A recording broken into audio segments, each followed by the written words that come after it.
करते हैं।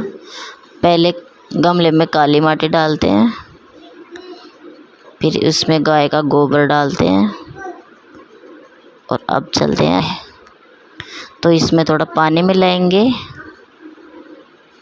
झाड़ू वाड़ू लगा के चूल्हे को साफ कर लेंगे अच्छे से, ताकि धूल मिट्टी ना रहे।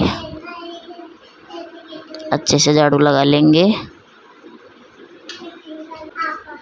तो देखो मैंने झाड़ू लगा ली है। अब हम करेंगे गोबर और माटी को मिक्स, फिर हम चूल्हा लिपेंगे।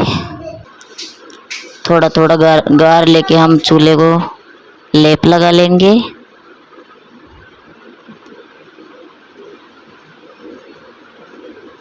अगर गार टाइट हो तो थोड़ा पानी ले सकते हैं।